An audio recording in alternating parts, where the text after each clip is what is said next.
If your marriage feels more like roommates than lovers, or if stress has built a wall between you, this podcast is for you. We're Andrew and Lara, marriage coaches and happily married couple of nearly 20 years. We're best friends, partners in adventure, and living proof that marriage can be both joyful and strong. Every week we'll share real stories, practical tools, and one simple shift you can make to go from disconnection to intimacy, and from survival to thriving together.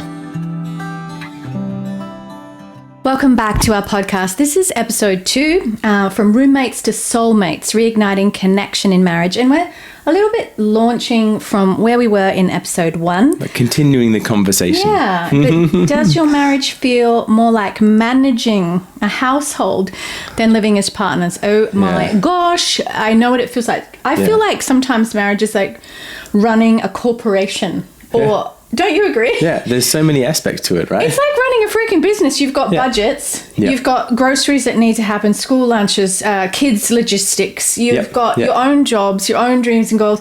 It's freaking complex. Yeah, and then like kids' behaviour, and then how to, how do you parent, like how do you this, how do I look after myself, how do I get a workout in, how do I eat healthy, like OMG. Yeah. Like when you think about it, this is like crazy. It can feel like running a freaking corporation.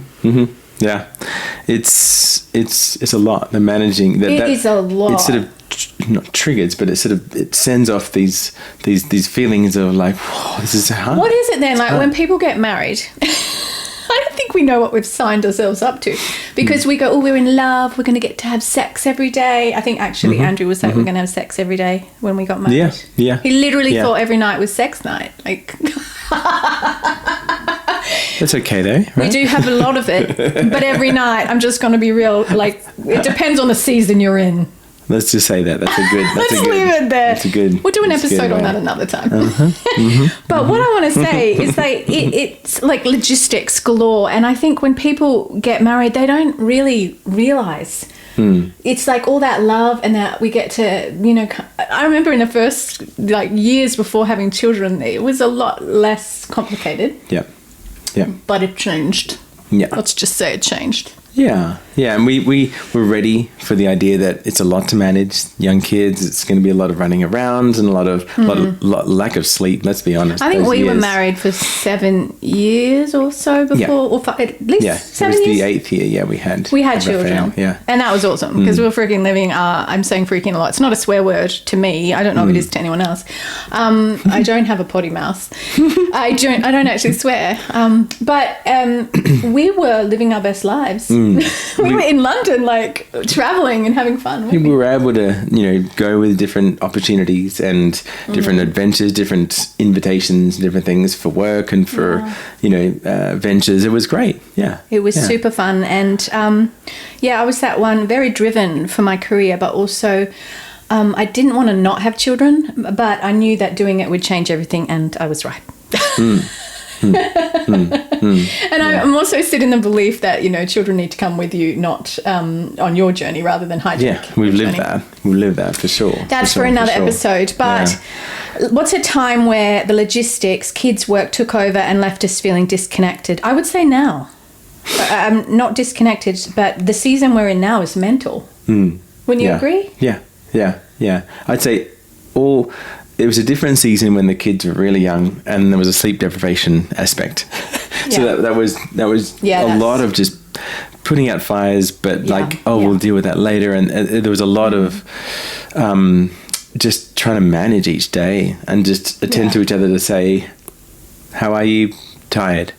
Like it was an easy answer, wasn't it? But we could see it on each other. So there was an element that we just got through those years where sleep deprivation is real, and that's hard. I definitely feel like that season was one where I felt like spiraling mentally. Like I felt like I'm going to need help.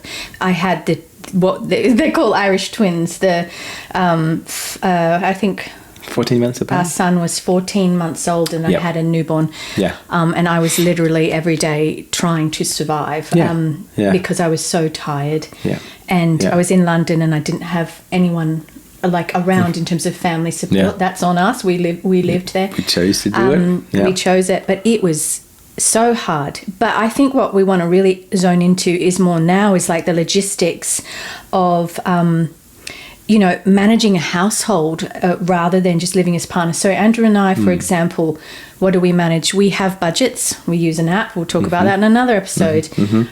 We have children going everywhere. On Tuesdays is the worst day because I've got children going to dance and baseball at the same time. It's crazy. There's a fridge that needs stocking. There's bills that need paying. There is so much to manage. There's housework. I'm a very driven person. I'm not like chill as a wife, am I? I'm not like, you wouldn't describe me as chill. No, you're an achiever. I'm an achiever. So she wants to get things done. So you can see this unrest on Lara. Oh my She's, gosh. roaming around the house type thing. When I'm phlegmatic and, chill, most of the time. I call myself the red personality and he's the green. It's like and there's pros and cons and this sort of the thing. hot and the chill. And so if there's unrest, I can sense it's a lot about like, she wants to get something done right now. And, can I lean into that and help, or can we just, can we, help guide? Let's do that later. But it would be so easy for what is going on in our world to make us feel disconnected. I would say when I do feel really disconnected from you, because of logistics, is Andrew travels so much for work, and when he's traveling, sometimes there was a week last year where I think he went away every week for like 4 weeks straight. So 2 or 3 day trips. Yeah. So short trips, but every week in a row. Man, it was really hard, and I started to feel very disconnected from Andrew because we were physically apart. Yeah. It changes the hours, but I'm also then managing the household stuff, a lot of it, because there's a lot you can do online, yes, but the household I'm managing on my own in terms of the children going everywhere, the morning school run, the afternoon school run, and all of the places, the shopping, the groceries, the meals, and there's no Andrew coming home to help, and then he's ringing and we're trying to connect, but I'm exhausted and have nothing left. And I would say that's when I have felt the most disconnected. And when I'm getting into that place, you would know, I start to not answer the phone. And you'll be reaching out to me and I will stop responding and you get silence. And there's that's the disconnect. Right? Yeah. And not all total silence. Just elements of... I can't cope. She's a text backer. She texts... I'm a text when we were backer. dating back then in Australia, she texts back and again and again. And I'm like... treating in a clinic or something, Sorry going like that. Sorry, not sorry. Okay. And then I think the conversation came up. She was like, you didn't text. I'm like, I don't do that. Yeah, actually Andrew and I are total opposites, guys. I'm just going to own that. But then I just lent into saying, I can see. So that speaks to her. I think a great mentor, it's great to have people in your life a little older who have walked the walk and, share your values. Yes. And he was definitely like, this time dating Andrew, I'm diverging, but this is a skill. This time dating is you're getting used to what she likes, things that really move her heart and things that she dislikes. And so you're getting closer and closer to her in her heart. And where a lot of people dating, it's really about getting in the bed together or getting physically intimate and that sort of thing. Well, how can I get my love needs met? How can my heart feel full of love? How can I? Whereas we focus a lot on like how to grow closer together, learn more about each other, in intimacy more in our heart. Physical, all of that chemistry was flying around everywhere. But that was really important. So it helps in this sort of phase. But the biggest thing around this topic is that when we get busy and this sort of thing, I can get really disconnected when I'm feeling like, I just need more for me. I need to feel more balance. And so then I would say, I can't do this. And I'd rush off for something for me, if it's gym or if it's, whatever else. And that we've had friends say the same sort of thing. They can really find this aspect hard, how to manage when it's really busy. Maybe I'm traveling a lot or whatever else. And so how do you get your needs met enough so that you're not just grating on each other? You know what I mean? I think there's a skill here to be learned of how do you tune into yourself first. Some people do this in a bad way. And what I mean by bad is that you check out of the marriage and you come home and you don't tune into, there's a bigger picture here. I've got a family that has needs, and a family unit and a marriage unit needs to be not only looking at their own needs, but also the needs of the family. But if you're starving for basic psychological stuff, like you are literally thirsty and you haven't had a drink since 9 that morning at 6 at night because you were too busy serving everyone else, you are not going to be capable of caring for anybody because you have not cared for yourself. Yeah. So I think there's such a balance in how am I coping? What do I need to show up fully as myself because they need me too? And that's like a tightrope balance, isn't it? Like it's not easy. Yeah. And I think a lot of people aren't good at it. And so water is a metaphor. Having a glass of water, guys, that's a metaphor for you of what other thing other than that. Like, have I had some sunshine? Have I gone for a walk and done some movement? Have I fed my body? What else? Have I had a cry? Like, am I checking in? Why am I feeling so angry? I was actually so freaking angry this week for like 3 days straight. Yeah. And it was nothing to do with Andrew. But what was so cool, and I want you to hear me on this, is in the past, yes, maybe he would have gone, oh, she's so angry, and run away from that and think it's his fault. But he didn't. He leant in. I was in the room. I started to talk. We normally could just like watch TV and tune out and just numb, which is, it's got a place. I'm not against that. But Andrew started listening and leaning in to my anger. And the more we kind of unpacked it and talked, and he just was curious and asked questions, he goes, what's really coming up for you, babe? And it was this profound moment of feeling seen, soothed, held, known. I didn't even know what was wrong. I didn't know why I was that angry, but we did some work together. And I worked out I was feeling really unseen because I'd been sending that week applications and things and not hearing back. And in one area of my life, not getting the acknowledgement. And people I've worked with for sometimes like a decade volunteering for their organization, not even responding back. Life is busy. And I live in America, so there's a very strong, people know this hustle culture. And I would say gently that it's more about that, you know, the country's sort of message is achieve. It's not necessarily community like maybe some other countries. So you have to be so careful. You have to be so careful because you're suddenly feeling really alone and unseen, and you don't know why. Because, and it's not that people don't care, it's just that they're not trained to show you that they care, they're trained to achieve. That's just the cultural sort of way. We've lived in a lot of different countries, so I can speak to those spaces that every country is different. But by Andrew showing up for me like that, it made me feel like we're not just managing a house here, we're actually caring for each other amongst this busy season of life that we're in. I want to say that roommate marriages are one of the most common precursors to emotional divorce. Divorce doesn't just come out of nowhere. It starts as emotional. And if over 50% of marriages are ending in divorce, this is an important conversation. Yeah. And this is really real.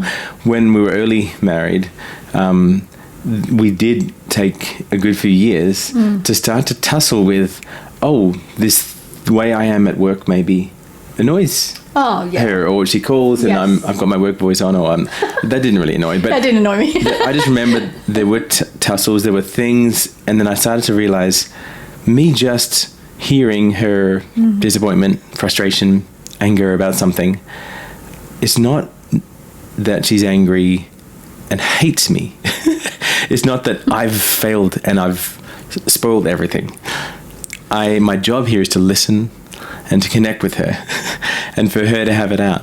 And in the end, for us to keep moving forward, she's got to forgive me. But I've got to own some stuff maybe, or there's maybe a way I can improve. But don't get me wrong, it hurts when I'm doing something badly, or what I've hurt her is like the worst thing for me in the world. But I think I've got better at that, or I can just. What helped at the time was that I've done something that's really hurt her. Yeah. I'm going to laugh and say, okay, I'm going to get better, and this issue right now is going to make us both better.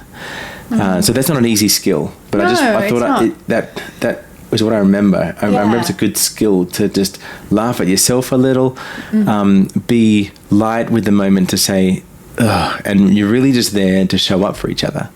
Yeah. And then to give each other turns. So, but I felt the dynamic that I always wanted to jump in and defend myself. Yeah, I remember that That's being really big for Andrew. I mean, it's not like by saying we've got a really great marriage and we love being married and we're showing up this way to peel back the curtain and say, you know, these are what works for us. Every episode has a little teaching point, but not every episode's going to cover everything. But I do remember Andrew being so defensive, and I've probably had things that you could name at the drop of a hat that have been my kind of default patterning that has had to be rewired. Sure.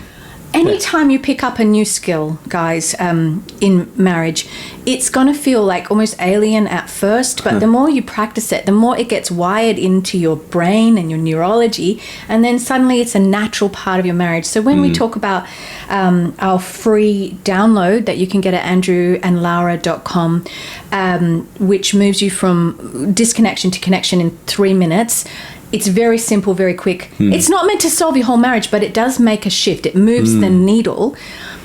These things are about rewiring and giving you a tool in order to connect again in a world that is so busy and there's so much demanded of us.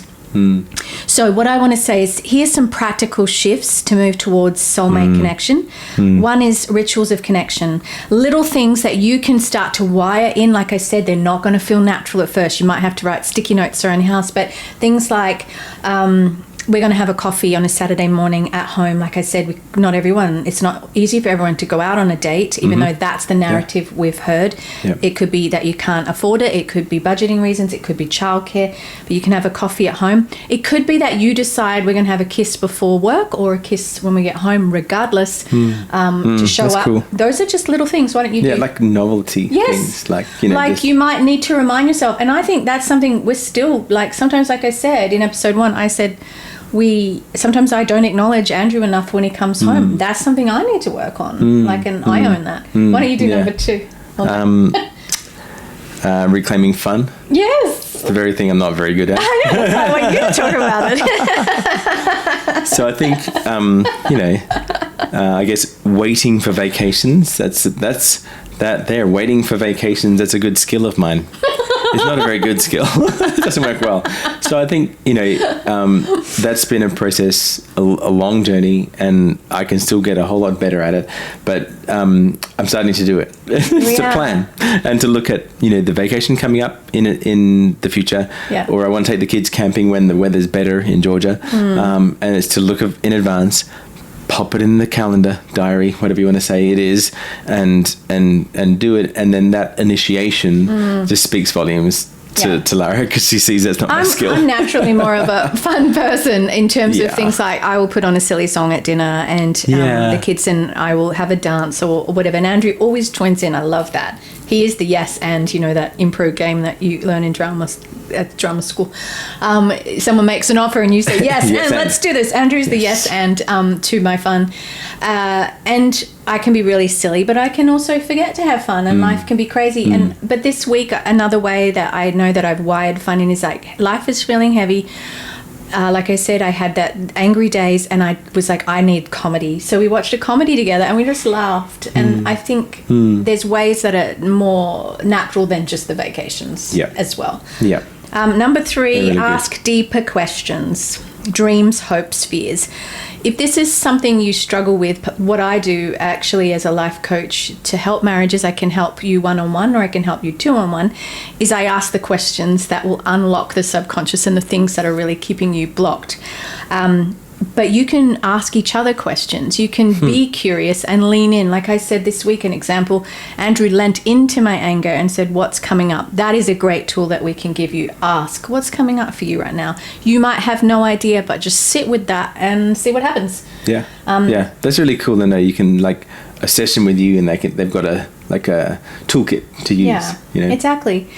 So there's research that says that couples who prioritize shared novelty, so trying new things together, sustain intimacy longer. Now, intimacy is we're not just talking about sex, we're talking about emotional intimacy, mental intimacy. Our podcast has that in its title because intimacy is just a huge foundational part of marriage. Yeah, just feeling connected. Yes. And that's just like, that's so powerful Yeah. when something big happens in my work and or life in that day or something. Yeah. And I just know that my wife's got my back. Yeah. You know, she knows everything about me and she's just so behind me. And if I call about this thing, like, boom, she'll drop everything for me and vice versa, you know. I will. And it just flows over. The more you're that normal in your day to day. Yeah. Sex is better. Everything's better. Everything's better. Actually, the foundation of good sex in marriage is emotional and mental intimacy. There you go. Some people might go, no, it's just a good shag. But Andrew's like biting his knuckles. And maybe that is for you, but I mean, that's not going to sustain a marriage. However, tonight, for example, we're going to some friend's house and they're smoking a brisket, which is something I've heard a lot in America. I still don't know what a brisket is.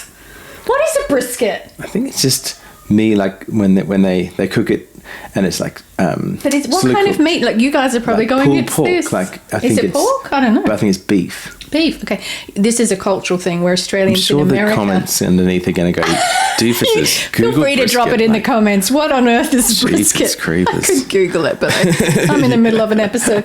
But I'm just being real. There's a lot of things like that on the daily that Andrew and I just do not know what they are. But we're going for brisket. So like little things like that for fun. You know, just like putting some fun and, like I said, watching something.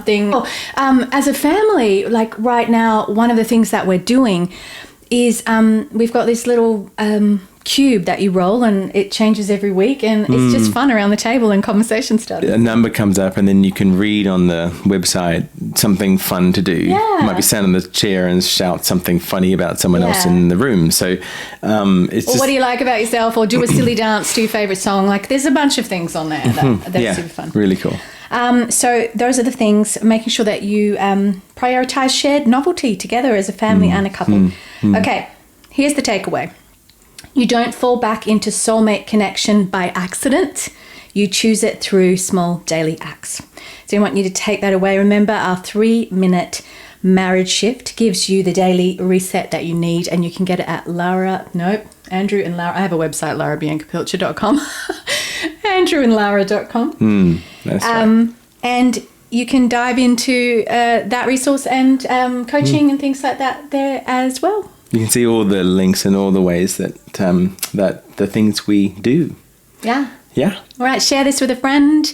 If you're still listening and it's benefited you, we'd love a 5-star review. You can do that on whatever platform you're on, and we will see you next week. See you next week. Bye. Thanks for joining us on Marriage, Intimacy and Healing. Remember, connection isn't about perfection. It's about showing up. If you want a quick way to feel closer tonight, grab our free resource, The 3-Minute Marriage Reset, at andrewandlara.com. We'll see you next week. And until then, keep choosing each other every single day.